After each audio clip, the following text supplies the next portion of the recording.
So the new Helldivers patch has been out for a while, and we got some user numbers. And well, I don't think that the nerfing of the weapons and the backlash that they're facing is the least of their worries. If you want my honest opinion, and we'll get into that in a minute. But let's just jump in and talk about some of this stuff.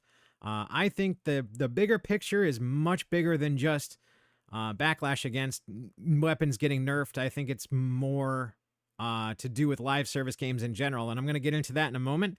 But let's just jump in here and take a look. So, yeah, here's the patch notes. Escalation of freedom. So, like I said, it's been out for a while. Now they have faced an awful lot of backlash about this and other things over the past couple of months. And you know, the devs actually released a roadmap to kind of issue a pseudo apology, like, "Hey, we're working on it and we're gonna address your concerns and it's gonna be okay," kind of a thing. I think that's what that roadmap release was really all about.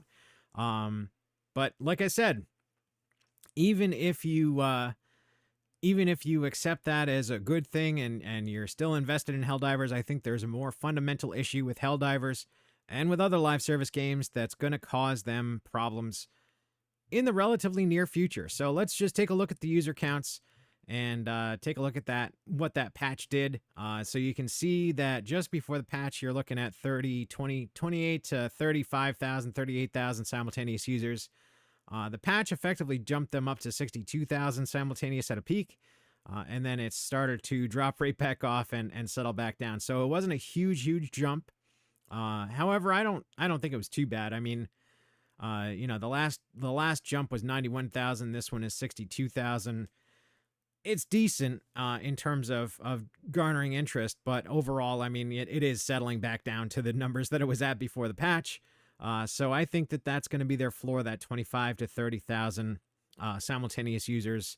I think that's probably where they've effectively settled, and that's going to be what their numbers are. It'll go down slowly over time, but I think that's kind of their baseline at this point. So you can see, if I just zoom this in a little bit, their peak at launch was 458,000, and you can see it jumped a little bit here, but it has been declining fairly rapidly, and like I said, 25 to 30,000 simultaneous users seems to be at least their floor right now. Now, this is not unique to Helldivers in any way at all, and we're going to get into that as well, but I think that is their biggest issue, is that they're going to have a drop-off of users fairly rapidly compared to other older live service games, and that's going to cause them issues in terms of sustainability long term. I think eventually you're going to see these servers shut down, and Helldivers 2 is going to go away and it'll be gone forever, unless the devs do right by us and offer an ability to run our own servers. But I don't bank on that. I mean, no live service game has done that in the history of live service games. I mean, even MMOs, you know, there was an ability to run an MMO server or a WoW server, but that wasn't like sanctioned by Blizzard or anything like that. It was a community supported effort, and they did not like that. And I think they put the kibosh on it when they came out with WoW Classic. So yeah, I don't see live service games doing anything different than that. I don't see Helldivers 2 having its own ability to be self-hosted. So I don't know. I think we're looking at the death of Helldivers 2 not anytime soon, probably another couple of years, at least for this game. And so you're going to be able to enjoy it for a while longer, for sure. But you know, this is the death knell, and this is not unique to Helldivers, like I said, and we're going to get into that right now, actually. So not only Helldivers, but let's take a look at First Descendant. And First Descendant has the same problem. Now, First Descendant does not have the backlash of weapon nerfs and all the stuff that they've been screwing around with in Helldivers 2. I mean, this has been a very well-received game. People have really enjoyed it. So it's certainly nothing against the First Descendant. It's just the nature of the beast of live service games. So you can see that they had a peak of 264,000, and it has dropped off quite precipitously to 52,000 as of right now. I can see these guys going down to that 25 to 30,000 simultaneous user as well, because you can see a fairly consistent decline since launch. just dropping at a fairly linear rate, in fact. So, First Descendant, like I said, is going to have the same problem that Helldivers 2 does of the user base not being big enough to support the game. So they're going to start, eventually, and not anytime soon, like I said, not for another couple of 3 years, I would say, 2 to 3 years. But eventually they're going to have to start shutting down servers. And again, this game will go away just like Helldivers 2. Now, this is the best case scenario, to be honest, because there are other live service games that have failed on launch. I mean, you're going to see that with quite a few coming out fairly soon. And I don't think that that's going to go away either. I think that's going to get worse and worse over time. I think more and more of these games will fail at launch, will not be able to sustain themselves even for a month or two, let alone years. Now, Helldivers and First Descendant, I think you're talking years. However, they're not going to be like some of these other older live service games like Fortnite or PUBG or what have you that have been out since, the beginning and have amassed a huge following and maintained a fairly substantial user base that is consistently coming back to those games day after day to play them. Now, we're going to look at a couple of those as well to kind of compare and contrast. But yeah, I think that the big picture here is those original live service games are the ones that really captured it. And by the fact of Helldivers and First Descendant not releasing until, just this year, they don't have the audience base that those original games had. And it follows the same curve as the MMOs. It follows the same kind of beats that the MMO industry had, which is you had some really big ones in the beginning that got really, really huge and had a really consistent user base and very faithful user base. And over time, as people jumped on that bandwagon and released more and more MMOs, that pool of users got smaller and smaller and had to be divided up amongst more games. So you had smaller user bases, and that's where you started to see these games pop up and run for a while and then get shut down because they don't have the user base to sustain them. Same thing with live service games. And the reason I think is because of two things. First of all, you're talking about a consistent financial component. So you're constantly doing either seasons or microtransactions or what have you with live service games. Same with the subscription fee for MMOs. So you don't want to be spending $15 a month for 10 different MMOs that you're playing. You're only going to spend it for one. And then there's also the time component. Now, live service games, just like MMOs, require a huge time sink. They are the one game that you're really focused on. They're the one game that you're really playing, that you're really dedicated to. And you can't really divide up your time. At least most people can't divide up their time. They don't have enough time to play more than one live service game at a time. So you're ending up with one or two maybe, but not all of them. You're not going to be playing all the live service games. You're just going to be playing one or two at a time. And so your user numbers are going to reflect that. So for Helldivers 2, they had a good start, and then other games came out like the First Descendant that took those users away.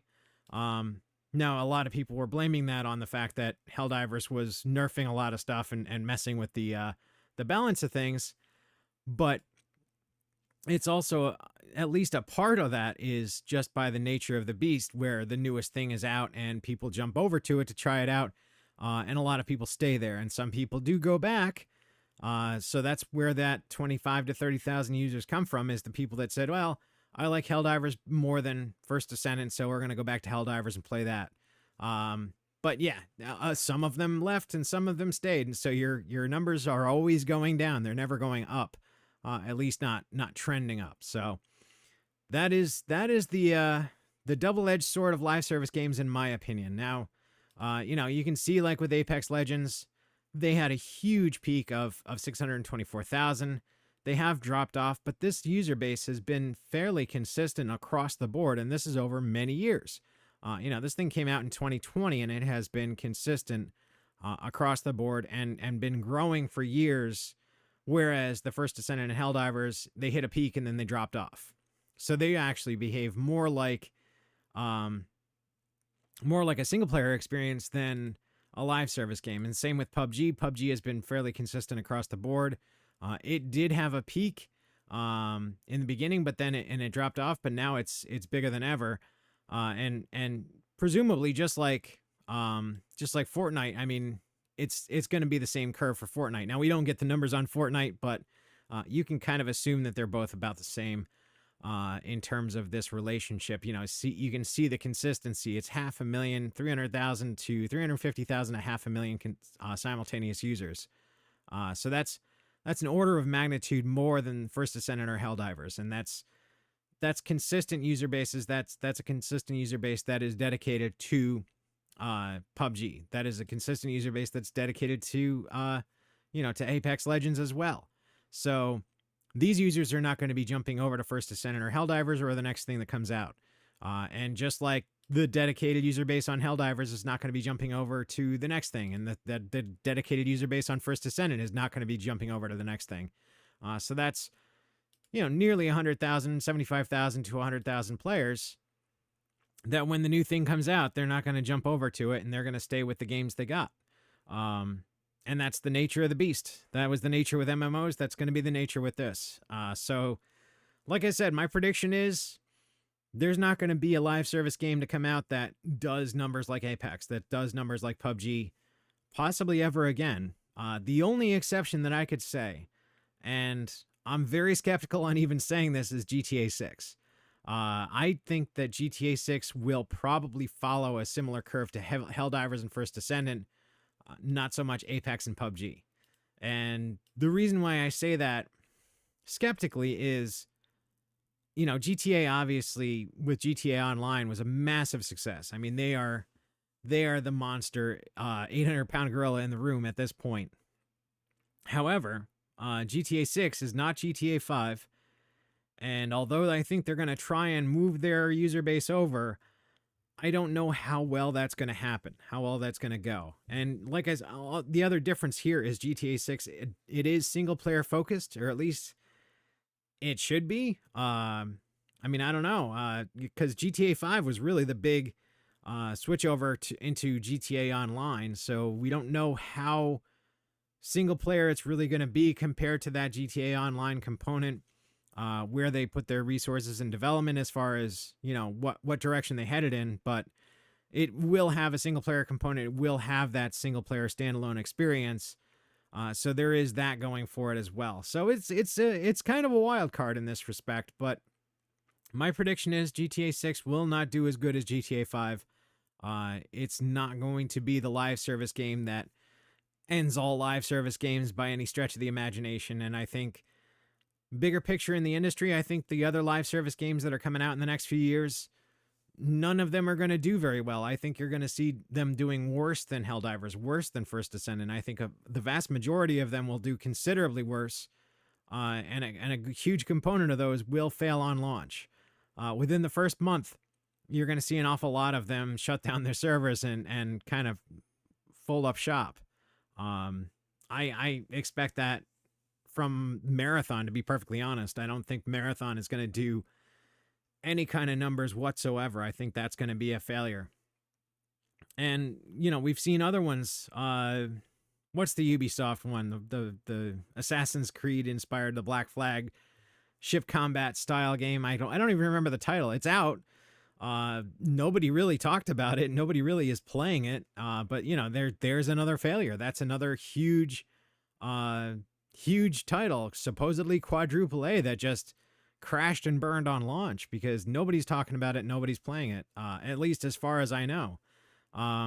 So yeah, I think live service games have hit their peak. I think they're on the decline, and it's ironic because it's just as all these AAA companies are going full in on live service games and full in on this whole live service experience, that they're really putting out like many titles in the next couple of years.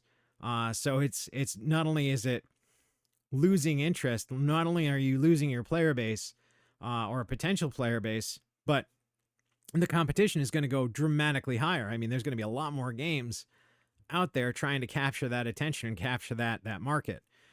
So it's going to be an interesting couple of years to talk about these live service games. I think it's going to be one heck of a bloodbath, but I don't know. I mean, that's why I'm not playing them. That's why I'm not making them either, is because you couldn't pay me enough to develop a live service game in this kind of content, in this kind of climate. So I don't know. It's going to be interesting, like I said. So I guess my advice to you guys, uh, enjoy the games that you enjoy and don't expect them to be around forever, especially in the case of live service games. So, play the heck out of First Descendant, play the heck out of Helldivers when you can. And, just don't expect it to be around forever because they're not going to be. They're going to get shut down. And even Apex Legends and PUBG, I don't think they'll be around forever either. I think eventually they will get shut down. Not for a long time.